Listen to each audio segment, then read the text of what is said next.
One of the exciting things about creating Aliens Colonial Marines is that it's not based on a movie, it's a sequel to a movie, a series of movies.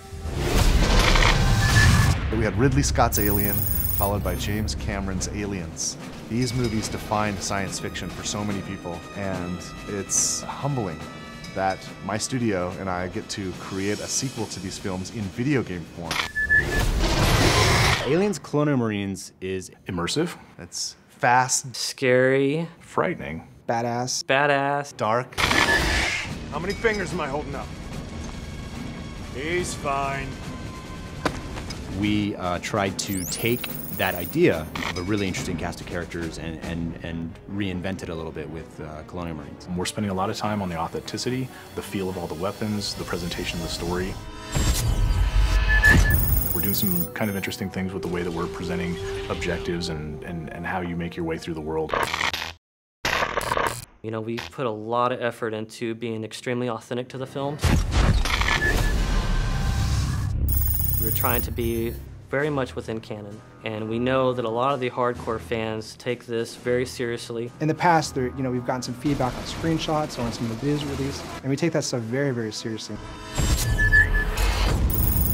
We've made changes to the game to make sure that this is what the fans really, really want, and it actually hits the expectations that everyone has.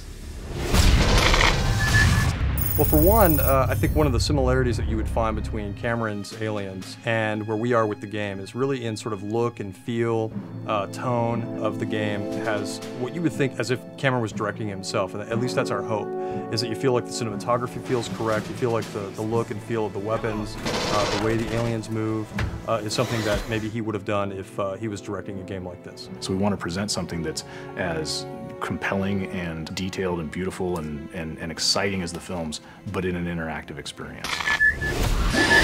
So I feel really fortunate to have had the chance to have met with Ridley Scott. We were talking about possibly doing a Blade Runner game, which a lot of people have heard about and would love to see, and we'd love to see at some point. But in that conversation that we had with him, he also knew that we were interested in making an Aliens game. So he brought out his sort of storyboards for the movie Alien, and he went through, basically one by one, and has kind of been able to explain to us some of the backstory and some of those kind of things that we've been able to incorporate in the game. And it was just an invaluable experience to be able to meet him and kind of get a perspective on what it is to have, what he originally meant to do with some of the aliens and that kind of thing.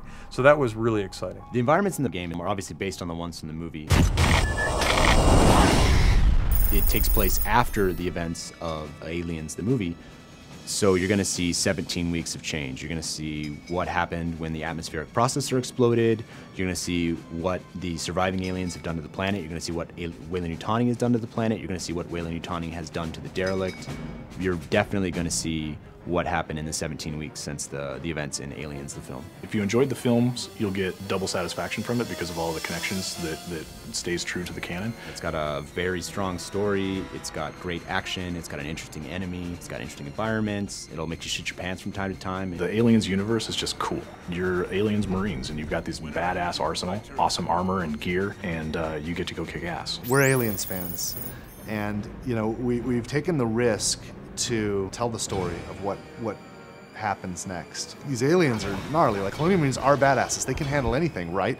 Except for this.